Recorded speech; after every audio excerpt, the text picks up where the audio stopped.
If you've ever poured your entire life into something only to watch it be handed to someone else on a silver platter, then you know the specific kind of silence that I'm talking about. It's not an absence of noise. It's a presence. It's a ringing in your ears that's louder than any shout. It's the sound of your own worth being calculated, rounded down, and dismissed. Before we get into the details of how I took that silence and turned it into the loudest thing my father and brother ever heard, do me a favor and hit that like button. It's a small thing, but it helps me know that I'm not just talking to myself here, that there are other people out there who understand. Stick with me, because if you've ever been made to feel invisible in the very place you helped build, it helps to know you're not alone. For 2 decades, my name was Catherine Hayes, but my title was irrelevant. At Hayes Construction, the company my grandfather founded and my father, Richard, grew, I was simply the operational core. I was the nervous system. From the age of 16, when I first started mixing concrete on summer weekends, to the day I turned 40, I was the one on site at 5 in the morning, long before the sun had a chance to burn off the morning chill. I was the one who could walk onto a chaotic job site, take one look at the tangle of rebar and half-poured foundations, and know instantly what was wrong. I knew the IBC, the International Building Code, better than I knew the plot of my favorite movies. I knew the city inspectors by their first names, knew which ones liked their coffee black, and which ones had a soft spot for a well-organized Gantt chart.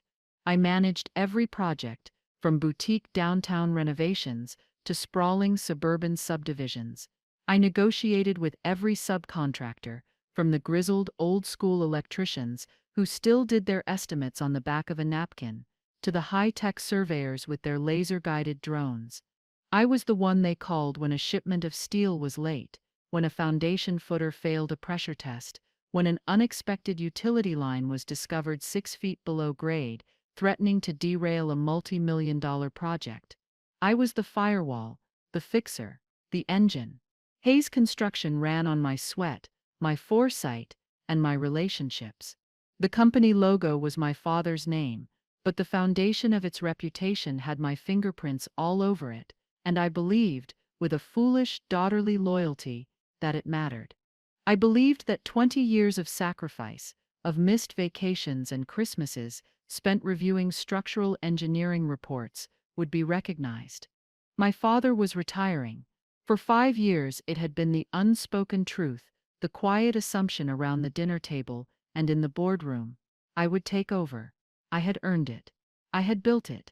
The retirement party was a grand affair, held in the ballroom of a hotel we had renovated 2 years prior. It was filled with city council members, real estate developers, bankers, and the heads of every major subcontractor in the state. It was a monument to my father's success. Or so he thought. I moved through the crowd, accepting handshakes and knowing smiles. Everyone assumed they were congratulating the future CEO. I saw Miguel, our lead concrete foreman, a man whose quiet competence was legendary. He caught my eye from across the room and gave me a slow, respectful nod. It was a gesture that said more than words. It said, "We're with you." My father took the stage, his voice thick with emotion. He spoke of legacy, of family, of the future. I stood near the front, my heart a steady, expectant drumbeat. And then he said the words that shattered my world into a million silent, glittering pieces. He announced the new CEO of Hayes Construction, my younger brother, Ewan. Ewan, with his crisply tailored suit that had never seen a speck of drywall dust. Ewan, with his flashy MBA from some prestigious East Coast school that had taught him everything about leveraged buyouts and precisely nothing about load-bearing walls. Ewan, whose entire field experience consisted of a single disastrous summer internship a decade ago where he'd nearly gotten a whole crew fired over a scheduling error. I had to work 48 straight hours to fix. The applause was hesitant at first, then polite. A few people glanced at me with a mixture of pity and confusion. I felt 1,000 eyes on my face, waiting for a reaction. I felt the heat rise in my cheeks, a quiet flush of humiliation that felt like a brand. My father wasn't finished. He then smiled at me, a benevolent, patriarchal smile that didn't reach his eyes, and announced that I would be staying on, elevated to a newly created senior consulting role, a consultant, a title with no power, no authority, no direct reports. It was a gilded cage, a ceremonial position designed to keep me on hand to clean up Ewan's inevitable messes without ever letting me hold the reins. It was a pat on the head, a consolation prize for 20 years of my life. In that moment, I wasn't his daughter. I was just a line item, a resource to be managed. Ewan stepped up to the microphone, radiating a smug, unearned confidence. He talked about synergy and disruption and optimizing our vertical integration. He used words he'd learned in a classroom to describe a business he didn't understand in his bones. I watched him, and I felt nothing but a profound, chilling clarity. It was like watching a stranger. I waited until the speeches were done. I walked up to the stage. I shook my brother's soft, manicured hand. I looked him in the eye and said, "Congratulations, Ewan." His smile was triumphant. Then I turned to my father. He put a hand on my shoulder, his expression a mask of what he probably thought was kindness. He said, "We'll make this work, Catherine. It's for the family." I looked at his hand on my shoulder, then back at his face. I said, "I need some time to consider the new role." "Thank you, Father." My voice was unnervingly calm. It was the same voice I used to de-escalate a furious inspector or a panicked client. It was the voice of absolute control, and it seemed to unnerve him more than any scream would have. I turned and walked away. I didn't look back. I walked through the ballroom, past the confused faces and the whispered conversations. I walked out of the hotel, into the cool night air, and I didn't stop. I walked away from the company I had built. I walked away from the family that had betrayed me. I took nothing with me. No laptop, no files, no client lists, just my car keys, my purse, and the calluses on my hands. And in the trunk of my car, where it always was my personal toolkit, a scuffed, heavy-duty box filled with the tools of my trade. It was all I had left, and it was all I would need. The drive home was a blur of streetlights smearing across my windshield. I kept the radio off. The silence in the car was a physical thing, a weight pressing down on my chest. The calm, professional mask I had worn at the party had fused to my skin, and I couldn't seem to pry it off. I parked in my designated spot in the sterile underground garage of my apartment building, turned off the engine, and just sat there. For how long, I don't know. Minutes? An hour? Time seemed to have stretched and warped, becoming meaningless. I finally made my way up to my apartment. The place was dark, clean, and impersonal. It was a space designed for someone who was never there, a place to sleep and shower before returning to the job site. I dropped my keys on the granite countertop, the clatter echoing in the stillness. I didn't turn on the lights. I stood in the dark, looking out the floor-to-ceiling window at the city skyline, a skyline I had helped shape. I could pick out the silhouettes of 3 buildings we had built. The Morrison Tower, with its distinctive lighted spire, the Westgate Galleria, whose complex curtain wall system had been a nightmare I personally untangled. The Regent Hotel, where my public humiliation had just been broadcast to the entire industry. They were like ghosts of my own life, haunting me from across the city. And that's when the mask finally cracked. But it wasn't with a flood of tears, it was a tremor that started in my hands. I looked down at them, in the dim light filtering in from the street. They were capable hands. Not pretty. The nails were short and clean, but the knuckles were slightly thicker than they should be, the skin etched with fine, silvery scars from slipped wrenches and sharp rebar. These were the hands that had signed million-dollar change orders and also tightened loose fittings in a freezing utility closet at 2 in the morning because a crew member had missed it and I couldn't sleep knowing it wasn't right. These were the hands that held the trust of 36 different foremen. I thought of Ewan's hands, soft, unmarked, the hands of a man who pointed and delegated, who moved numbers around on a spreadsheet and called it work. The image was so stark, so insulting that a single dry sob escaped my throat. It was a harsh, ugly sound, and then the rage came. It wasn't hot and explosive, it was a cold, deep, seismic anger that settled in my bones. A glacial rage, born of 2 decades of being the dependable, quiet one. The one who never complained. The one who cleaned up the messes. My mind started to unspool, flashing through a lifetime of memories, each one a brick in the wall of this betrayal. I was 16, standing on a muddy site in the pouring rain. My father was beside me, his arm around my shoulders, his jacket shielding me from the worst of it. He was unrolling a set of blueprints on the hood of his truck, the rain making the paper translucent. He pointed a thick, calloused finger at a series of lines. "That's your load-bearing wall, Cat," he said, his voice a low rumble. "Everything else is just decoration. But this is what holds it all up. You have to know where the strength is. You have the gift for it. You see the structure." He looked at me with such pride, and I felt like I could have held up the sky. Where did that man go? When did he start seeing my strength not as an asset, but as something to be managed, controlled, and ultimately sidelined? I was 28. Ewan was home for the summer from college, doing his one and only internship. He was tasked with managing the material delivery schedule for a mid-sized office complex. A simple job. He got the dates wrong. He ordered 3 tons of structural steel, a full week before the foundation was even set to be poured. We had nowhere to store it. The laydown yard was already full.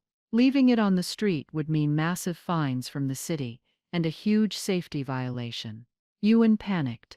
He was going to try and hide it, to bribe the shipping company to take it back. It would have been a disaster. I found out at 4 in the afternoon. I spent the entire night on the phone. I called a friendly competitor, a man who owed me a favor, and convinced him to let me store the steel in his yard across town. I paid his night shift crew out of my own pocket to move it. I personally supervised the transfer until 3 in the morning. The next day, when the city inspector, a real stickler named Alvarez, came by, he asked where the scheduled steel delivery was. I told him we'd had a logistics issue and had rescheduled. I took the heat for the poor planning. My father pulled me aside later. He knew. He just said thank you for handling it. Ewan needs to learn, but the family name comes first. I protected them both. I protected the name. And what I learned was that family meant protecting Ewan from the consequences of his incompetence. I was 35. My father had a health scare, a minor heart issue that put him on bed rest for 6 weeks, right in the dead of winter. We were in the middle of the Harrison Point project, a nightmare of a job with a punishing deadline and brutal weather conditions. Ewan was supposed to be co-managing it with me. A week into my father's absence, Ewan announced he was taking his long-planned ski trip to Aspen. He said his girlfriend would be crushed if they canceled. He told me, "You've got it handled, Kat. You always do." He left. For 2 weeks I lived in a heated trailer on that frozen, windswept site. I worked 18-hour days. I coordinated crews in sub-zero temperatures. I negotiated with suppliers whose trucks were stuck in snowstorms. I did the work of 3 people. We brought the project in on time. Barely. When Ewan came back, tanned and rested, he presented the final project report to the client, accepting their praise for a job well done. I was too exhausted to even be angry. I just accepted it. It was the price of being the dependable one. These memories weren't just a highlight reel of injustice. They were data points. Each one was a piece of a puzzle I was only now allowing myself to solve. My father hadn't just chosen Ewan over me. He had been grooming me to be Ewan's safety net my entire life. He had cultivated my loyalty, relied on my competence, and exploited my work ethic, all to ensure that his son, the one with the right name and the right gender and the right piece of paper from a fancy school, could one day slide into the CEO chair without a single bump in the road. I wasn't the heir apparent. I was the built-in insurance policy. The cold anger in my chest began to solidify, to crystallize into something hard and sharp. Resolve. This wasn't just an insult. It was a fundamental miscalculation on their part. They thought the value of Hayes Construction was in its name, its credit lines, its physical assets. They were wrong. The company was a hollow shell. Its true value was in the intricate web of trust and loyalty I had spent 20 years weaving, thread by painful thread. It was in the quiet nod from a foreman across a crowded room. It was in the cell phone number of a city planner who knew I would never, ever lie to her. It was in the knowledge that when I gave my word it was as solid as reinforced concrete. They hadn't just pushed me out. They had ripped out the entire nervous system of the company, and were marveling at the fact that the corpse was still standing. My phone buzzed on the countertop, a harsh sound in the oppressive quiet. I ignored it. It buzzed again, and again. Probably my father or Ewan, wanting to talk it through. I let it go to voicemail. Then a text message lit up the screen. I glanced at it, expecting more of the same. But it wasn't from them. It was from Miguel, the foreman. The message was short, 6 words that changed everything. Catherine, what's the plan? The men are asking. I read it once, twice. The men are asking. Not some men. The men. The framing crews, the electricians, the plumbers, the drywallers, the glaziers. The skilled, irreplaceable artisans who could make or break any project. They weren't asking Ewan. They weren't asking my father. They were asking me. In that moment, standing in my dark apartment, the entire emotional landscape shifted. The despair, the rage, the humiliation. They didn't vanish, but they were consumed by a new cold fire. A purpose. My father had taught me to always know where the strength is. He had just forgotten his own lesson. The strength wasn't in the corner office. It was in the field. And the field was with me. I picked up the phone. My fingers were steady now. I didn't call Miguel back. Not yet. I scrolled through my contacts and found a number for a lawyer I'd worked with on a few complex zoning cases. A sharp, no-nonsense woman named Anya Sharma. I sent her a text. Anya, need to talk. Are you available tomorrow? A reply came back almost instantly. For you, Catherine. Always. I then replied to Miguel. There is a plan. Stay quiet. I'll be in touch. I finally walked over and switched on a light. The sudden brightness made me blink. I looked around my apartment, and it was like seeing it for the first time. It was a place I had been given, a comfortable box paid for by a job that had tried to put me in one.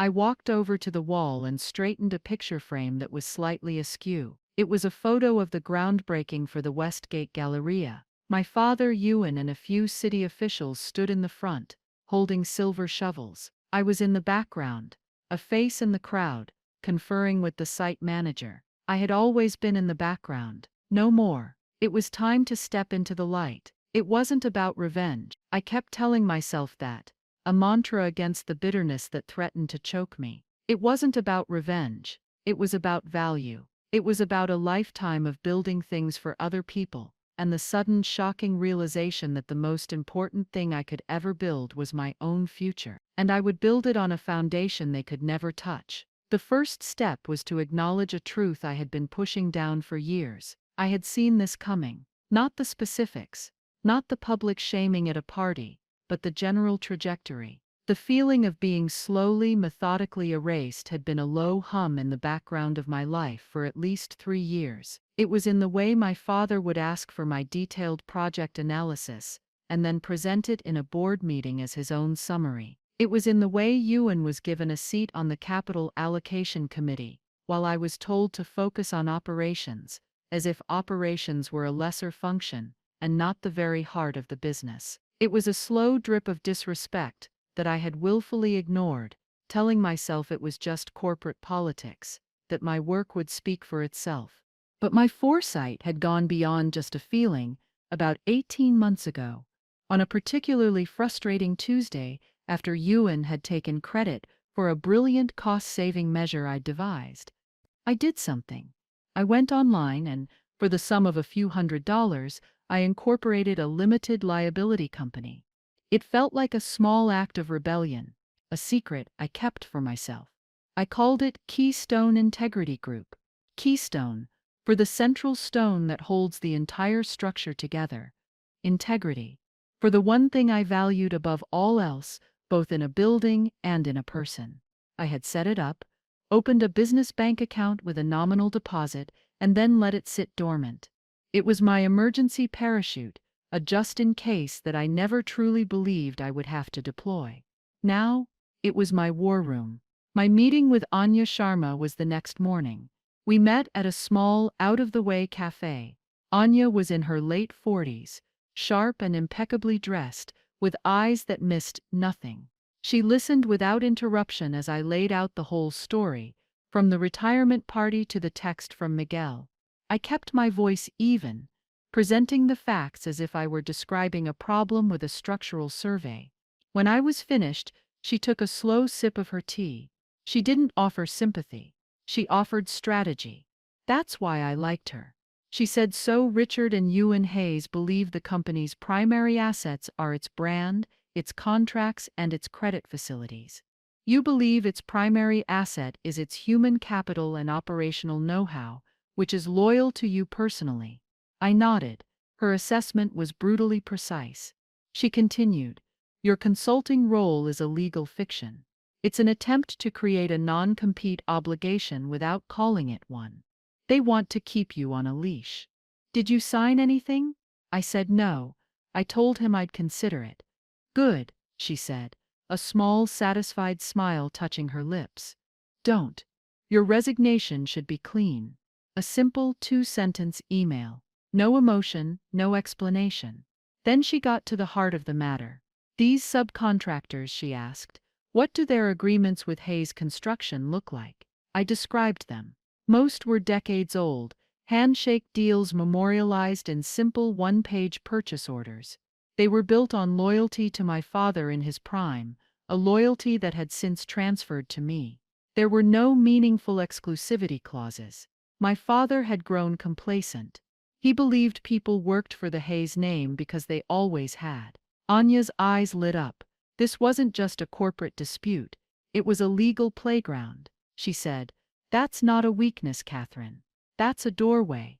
A well-drafted, multi-project exclusive contract with better terms, offered by a new entity, would legally supersede any of those flimsy project-by-project purchase orders.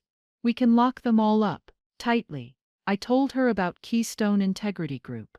She pulled out her tablet and had the incorporation documents pulled up in less a minute.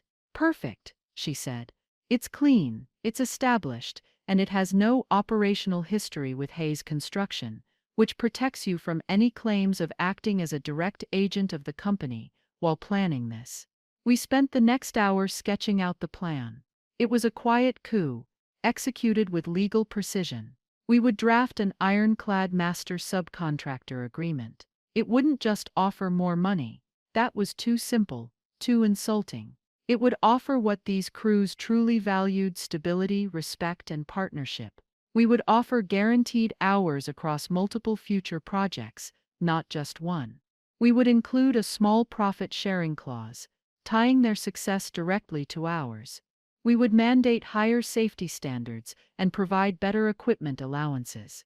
We were offering them a career, not a gig. We were making them partners. That afternoon I drafted my resignation email. It was exactly as Anya advised. Dear Father, please accept this email as my formal resignation from Hayes Construction, effective immediately. I wish you and Ewan the best in your future endeavors. I hit send. The feeling was not sadness. It was lightness. It was the severing of a diseased limb. The next, more delicate step was meeting Miguel. I chose the place carefully, a worn-out diner called the Blue Plate, miles away from any of our usual job sites, a place that smelled of stale coffee and fried onions. He was already there, sitting in a booth at the back, nursing a cup of coffee. Miguel was in his mid-50s, with a face that was a roadmap of long days in the sun, and a quiet, steady presence that commanded respect without ever raising his voice. His father had been my grandfather's first ever employee. The loyalty ran deep, which made what I was about to ask him a heavy thing.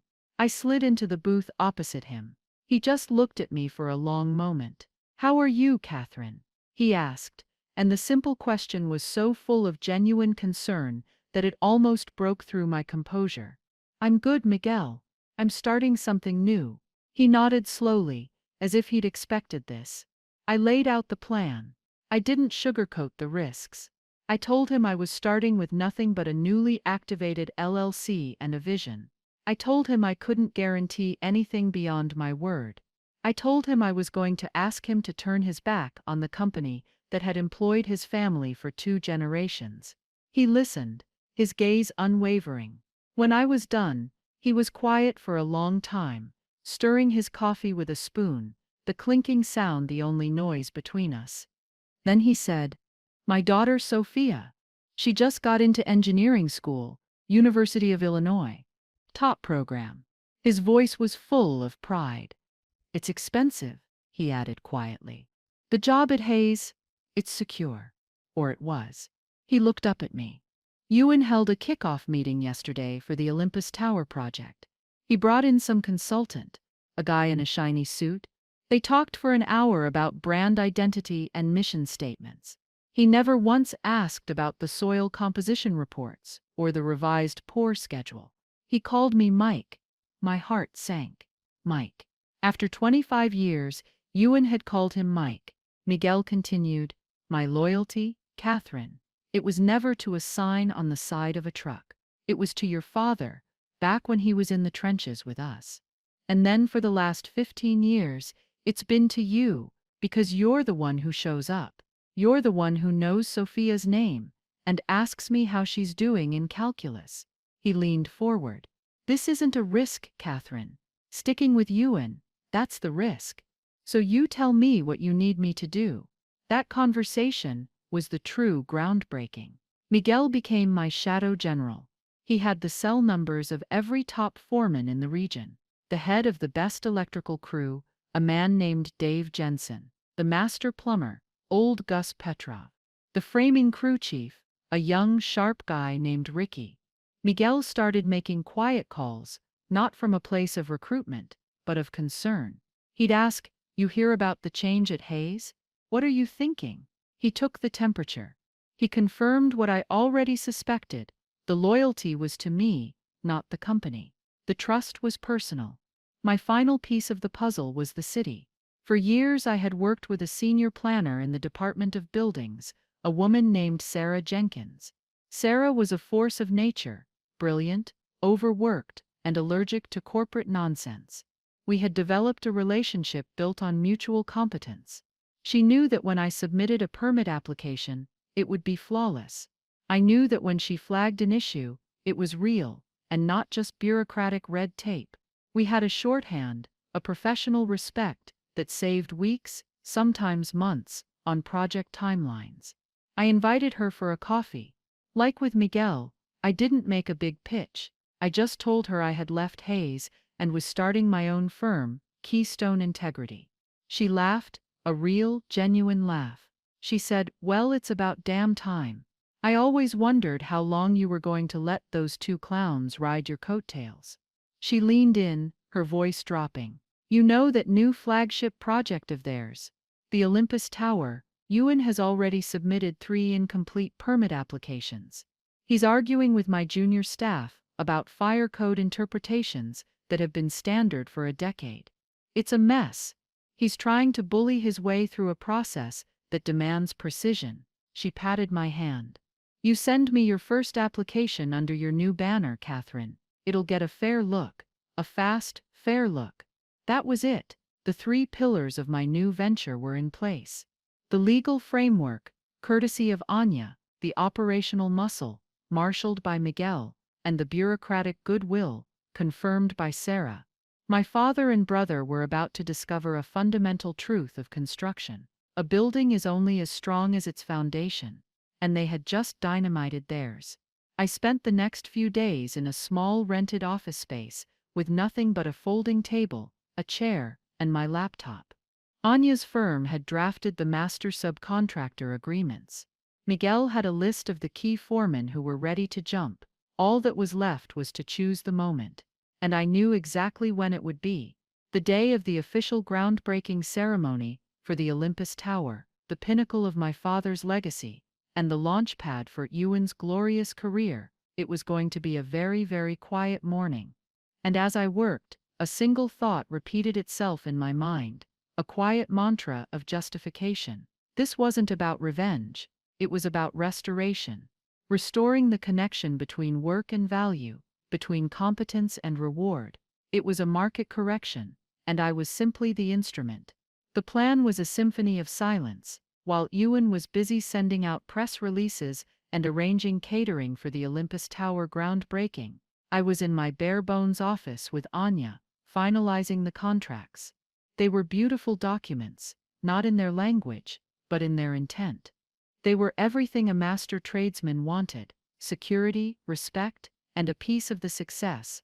Miguel, my quiet field marshal, had already done the delicate work. He had spoken to the foremen of the 6 essential crews: concrete, excavation, steel framing, electrical plumbing, and HVAC. These were the A-teams, the crews whose quality and efficiency were so far above the rest that they were the unspoken gatekeepers of any major project in the city. The men were ready.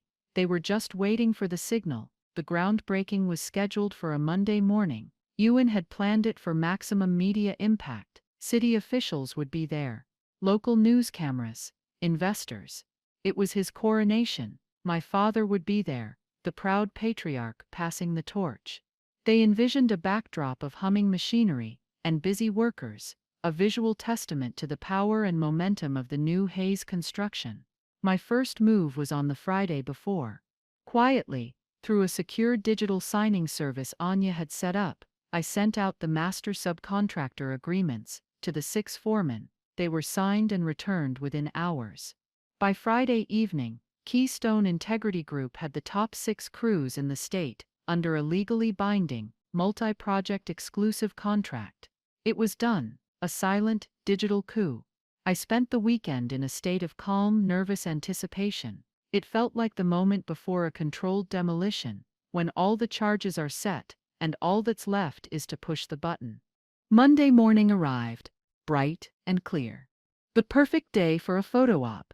I was in my office by 6 a.m., a hot cup of coffee in my hand, my phone on the table in front of me. Miguel was my eyes and ears.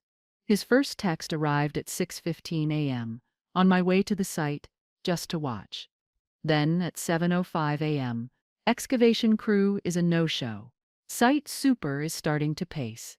At 7:35 a.m., concrete crew is a no-show. The site super just called Ewan. I can see him from here. He looks confused. I could picture it perfectly. Ewan, in another one of his pristine suits, standing on the edge of a vast, silent patch of dirt.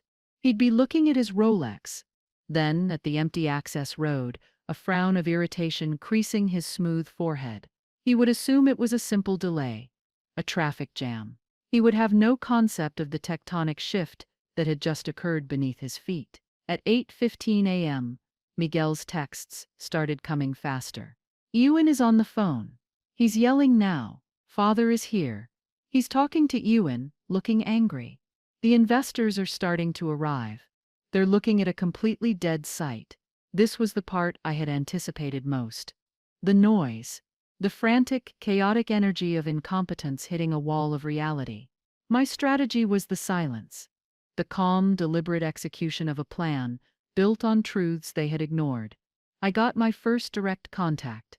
A few minutes later. A call from a number I didn't recognize. I let it go to voicemail. The message, when it came through, was from a panicked site superintendent, a man I had hired 5 years ago. His voice was strained. "Catherine, please call me. I don't know what's going on. None of the primary crews have shown up. I can't get their foreman on the phone. Ewan is losing his mind. Call me." I felt a pang of sympathy for him. He was a good man caught in the crossfire. But I didn't call him back. I couldn't. This had to be a clean break. Then came the call I was waiting for. It was from Ewan. His name flashed on my screen, and I felt a cold knot tighten in my stomach. I let it ring and ring. He left a voicemail, and his voice was a tapestry of fury and bewilderment. "Catherine, what the hell is going on? Did you say something to the crews? My concrete and excavation teams are missing, and their foremen aren't answering my calls. The investors are here. You need to fix this. Now." The arrogance was breathtaking. The assumption that I was still his fixer, that I would rush in to clean up his mess, even after he had publicly humiliated me. He didn't see me as a threat, or even as a former colleague. He still saw me as a utility. Miguel's texts painted a scene of escalating chaos. Father is making calls now. His face is pale. They're trying to get the B-list crews. Jensen from Electrical just forwarded me a text from your father. He's offering triple rate for the day. Dave replied, "Sorry, Richard. I'm under exclusive contract now." I allowed myself a small, grim smile. The B-list crews were not an option for a project like the Olympus Tower. Their insurance wasn't rated for a building of that height, their safety records were spotty, and they didn't have the specialized equipment. The city inspectors, especially Sarah, would never sign off on it. Even if they could get them, the cost overruns would be astronomical. The project was already bleeding before a single shovel had hit the ground. The public reveal came later that day, and it wasn't from me. It was from the industry itself. A popular online construction trade journal, one that everyone in the business read, got wind of the story. Someone, probably a curious investor or a rival, had tipped them off. The headline was devastating in its simplicity. Hayes Construction's flagship Olympus Tower project stalls amidst unprecedented subcontractor no-show. The article was brutal. It quoted anonymous sources on site describing a ghost town. It detailed the critical importance of the specific crews who were absent. And then, the killer paragraph.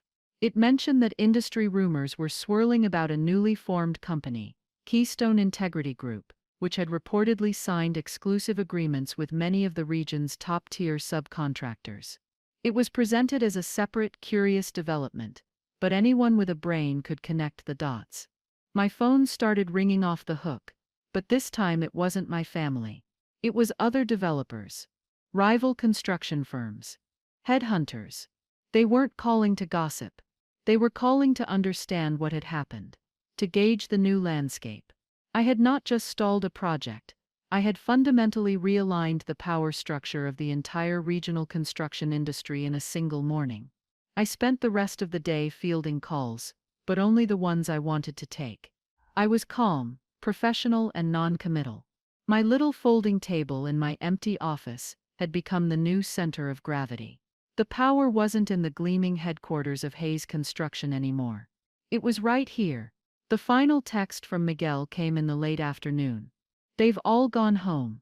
They canceled the groundbreaking. The news crews packed up. There's just a single security guard here now, watching an empty field." I leaned back in my chair, the cheap plastic creaking under my weight. I looked out the window at the city I knew so well. It looked different now. It looked like a city of opportunity. My father had once told me that the name on the side of the truck was everything. He was wrong. The name of the person the crews trusted to lead them into the field. That was everything.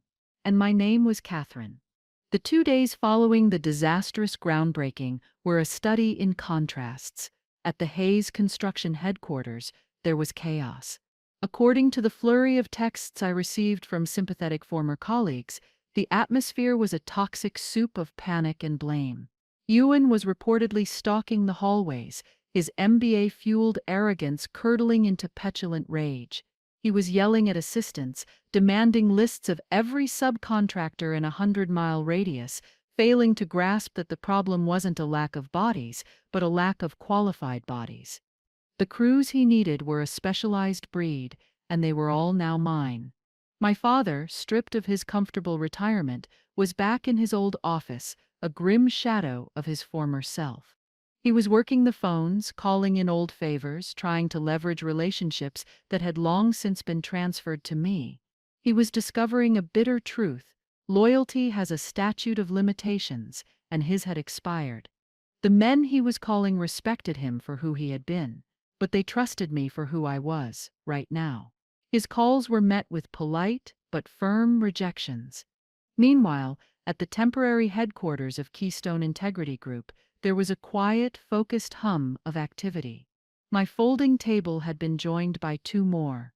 Miguel was there, not as a foreman anymore, but as my new director of field operations. We were sketching out a business plan on a massive whiteboard, mapping out the capacity of our newly contracted crews, planning a workflow that was efficient, safe, and profitable. Anya's legal team was finalizing our corporate structure and ensuring every contract was unassailable.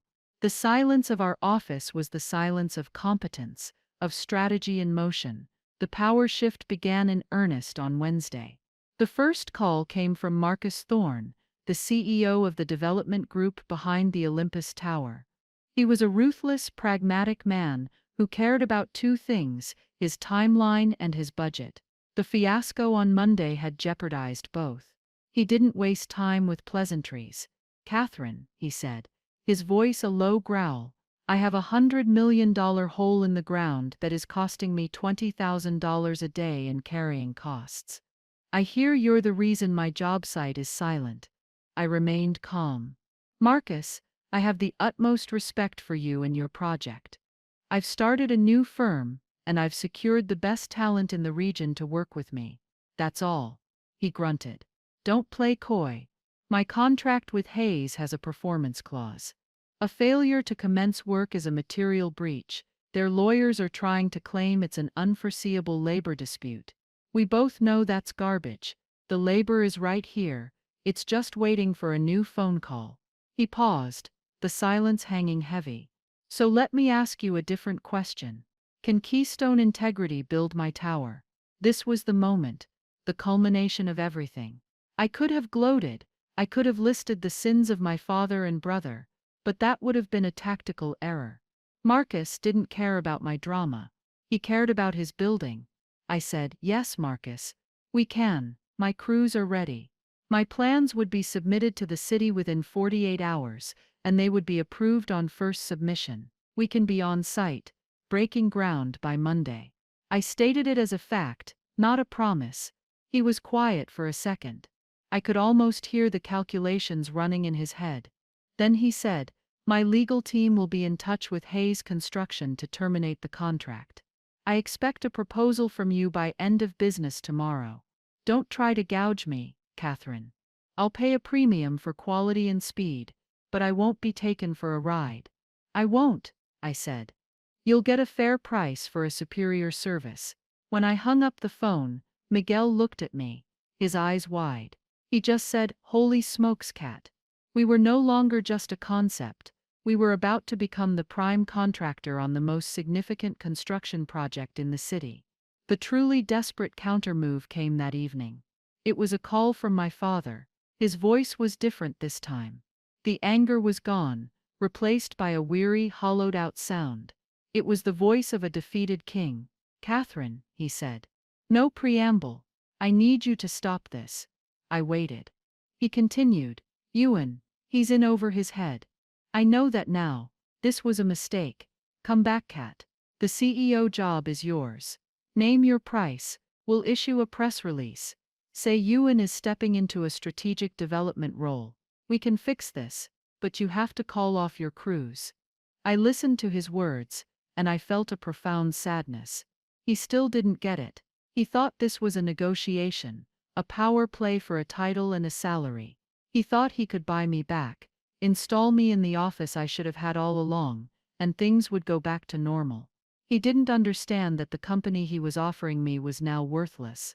Its reputation was in tatters, and its core operational assets were legally bound to another entity, mine. I took a deep breath. "Dad," I said, the word feeling foreign in my mouth, "there's nothing to come back to. The best crews now work for me. The Olympus Tower client is terminating their contract with you and engaging with me. The company you're offering me the keys to is an empty building." The silence on the other end of the line was heavier than any I had ever heard. It was the sound of a man confronting the full consequences of his own choices. "I'm destroying your legacy," he finally whispered, his voice cracking. A wave of cold clarity washed over me, and I said the words that needed to be said. "You think the company is your legacy? The name on the building? You're wrong. I was your legacy. The work was the legacy. The skill, the trust, the buildings that will stand for 100 years, that was the legacy. And you gave it away for a fancy diploma and a son who fit your picture of what a leader should look like. The people who actually build things, the ones with dirt on their boots, they chose to follow the work. They're with me now. I told him I had to go. I had a proposal to finish. I hung up the phone before he could reply. It wasn't an act of cruelty. It was an act of finality. The door to my old life was now closed and locked. It was time to build a new one. The request came 2 days later, via an email from my father's attorney to Anya. A formal request for an in-person meeting. My father, Ewan, and their legal counsel wanted to meet with me and my counsel. The stated purpose was to discuss the transition of the Olympus Tower project and to resolve all outstanding matters. Anya and I both knew what it really was. It was a surrender, but they would try to dress it up as something else. They would make one last, desperate attempt to save face. We agreed to meet in the main conference room at the Hayes Construction headquarters. The symbolism was too perfect to resist. It was the very room where just over a week ago I had been publicly demoted, where my 2 decades of work had been dismissed with the offer of a consulting role. This time, I wouldn't be standing in the crowd. I would be sitting at the head of the table. I walked into that building, and it felt like visiting a museum of my own past. The receptionist, a woman I had hired, gave me a small, nervous smile. I walked down the familiar hallway, the walls lined with framed photos of completed projects, my projects. Each one was a silent testament to the work they had erased me from. I entered the conference room with Anya by my side. My father and Ewan were already seated, along with a stern-looking man in an expensive suit who was clearly their lawyer. The tension in the room was thick enough to be a physical presence. My father looked 10 years older than he had at his retirement party. His face was gray and etched with lines of stress. Ewan was a different story. His face was flushed with a mixture of anger and petulance. He sat stiffly, refusing to meet my eye. He looked like a child who had been told to apologize. We took our seats opposite them. I placed my leather-bound portfolio on the gleaming mahogany table. It contained a single document, the signed contract from Marcus Thorne, awarding the Olympus Tower project to Keystone Integrity Group. Their lawyer began, speaking in a smooth, conciliatory tone. He talked about finding a path forward and the long and storied history of the Hayes family in this city. It was all smoke. I let him talk for a few minutes before Anya quietly cut him off. "With all due respect, counsel," she said, her voice calm and firm, "I think we can dispense with the pleasantries. My client is not here to reminisce. The contract for the Olympus Tower has been terminated with your client due to non-performance and has been subsequently and legally awarded to my client's firm, Keystone Integrity Group. That is the new reality. We are here to discuss a smooth handover of the preliminary site surveys and geological reports, for which my client is willing to pay a reasonable administrative fee." Ewan couldn't contain himself. He slammed his hand on the table. "This is ridiculous. She can't do this. This is tortious interference. She poached our people." He was spitting the words out, his voice high and strained. It was a term he had undoubtedly learned in one of his MBA courses, and he wielded it like a club. I looked at him then. Really looked at him for the first time since I'd entered the room. I felt no anger. I felt nothing but a kind of detached pity. "Ewan," I said, my voice quiet but carrying across the table, "you can't interfere with a relationship you were never a part of. The trust between me and those crews was built over 20 years, on frozen job sites, in pouring rain, and over thousands of problems solved together. It was never Hayes Construction's asset to lose. It was mine. And you never even bothered to learn their names." His face went from red to white. He had no response. My father finally spoke, his voice raspy. "What do you want, Catherine?" I looked at my father, the man who taught me how to read a blueprint and then erased my name from the final design. "I want what I've earned," I said. "I want to build. The Olympus Tower is now my project. This meeting is a formality to ensure a professional transition." Their lawyer, seeing his client's case collapsing, tried one last gambit. He slid a piece of paper across the table.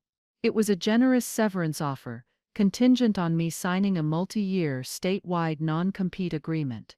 I didn't even look at it. Anya slid it right back across the table. That's not on the table. It never will be. The final humiliating blow came when I laid out the full reality of their situation. I explained that without their flagship project, with their reputation shattered, and with the A-list subcontractors locked into my firm, their bonding capacity would be slashed by the insurance underwriters. They wouldn't be able to bid on any significant new projects for the foreseeable future. They were, for all intents and purposes, finished as a major player. Then I made my one and only offer. A gesture of something pity, perhaps, or a final residual flicker of family obligation. However, I said, there are several smaller projects in the Hayes pipeline. Projects that don't require the top-tier crews. Keystone is not currently structured to handle that scale of work. I would be willing to lease my crews back to Hayes Construction on a project-by-project basis, at a significant premium, to allow you to complete that existing work. You would, in effect, become a subcontractor for me. The silence that followed was absolute. The look on my father's face was one of utter devastation. I had offered him a life raft, but it was one that required him to acknowledge, in contracts and on checks written to me, that I held all the power, that his company now only existed at my discretion. We left the room a few minutes later, the deal accepted in principle. There was nothing more to say. As I walked out, I paused at the door and looked back. My father was slumped in his chair, staring at the polished table. Ewan was looking at me, his eyes filled with a helpless, venomous hatred. He finally saw me, not as his sister, not as a background fixture, but as the architect of his downfall. The scene shifts. It's a month later. I'm standing on the now bustling Olympus Tower job site. The air is filled with the sounds I love, the roar of diesel engines, the rhythmic clang of hammers on steel, the shouts of men working with purpose. It is the sound of creation, the sound of my victory. I'm wearing a brand new hard hat, the Keystone Integrity Group logo proudly displayed on the front. Miguel is beside me, and we're looking over a set of blueprints, the same way my father and I used to. But this is different. This is ours. Across the street, a familiar black sedan slows to a stop. I see my father in the passenger seat, looking out at the flurry of activity. He looks at the massive cranes, the swarms of workers in their Keystone vests, the tangible proof of the world I have built without him.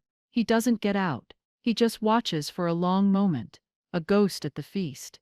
Then the car slowly pulls away and disappears into traffic. He is gone. The vindication is not a fiery, triumphant feeling. It's quiet. It's calm. It's the feeling of balance restored. It's the feeling of standing on a foundation that I built, that is truly my own, and knowing with absolute certainty that it is strong. In my new office, which overlooks the city, there are no framed photos of buildings on the wall. Instead, there's one large framed picture right behind my desk. It was taken a few weeks ago, at a company appreciation barbecue I hosted for my crews and their families. It's a chaotic, joyful photo. Miguel is at the grill, laughing. Dave Jensen, the master electrician, is in a heated horseshoe competition with Gus Petrov, the plumber. Kids are running everywhere, their faces sticky with watermelon. It's a picture of people, of a community. That is my legacy. Not steel and glass, but trust and respect. For 20 years, I lived by a simple code: do the work, do it well, and your value will be recognized. But I learned a hard lesson. Sometimes the people in charge don't want to see your value. They're afraid of it. They want you to stay in the box they built for you. My father and brother looked at me and saw a loyal employee, a dependable tool. They never saw the leader standing right in front of them. They thought the power of Hayes Construction was in the name, in the history, in the bank accounts. They were wrong. The power was in the calloused hands of the men and women who trusted me, who knew that I would be in the trenches with them, not just watching from a corner office. They gave my brother a title and a company. In doing so, they gave me my freedom, and they proved that my name, Catherine Hayes, was the only asset that had ever truly mattered. People have asked me if this was all about revenge. I understand why they ask. It's easy to see it that way. But the truth is, revenge is a hot, messy, emotional thing. This was cold. This was calculated. This was business. It wasn't about tearing them down. It was about proving my own worth in the only language men like them understand: power and money. It was about creating a new reality where competence, not nepotism, was the ultimate authority. It was a market correction, and my new company was the result. So I want to speak to you directly now. To anyone who has ever been overlooked, underestimated, or had their contributions erased. To anyone who is the quiet, competent core of their team, the one holding it all together while someone else takes the credit. Your value is not defined by the title on your business card or the name on the company logo. Your value is portable. It exists in your skills, in your experience, in your integrity, and most importantly, in the relationships you build. Don't ever let anyone convince you that your worth is something they own, something they can give and take away at will. Sometimes, the only way to show them what you're worth is to walk away and build your own table.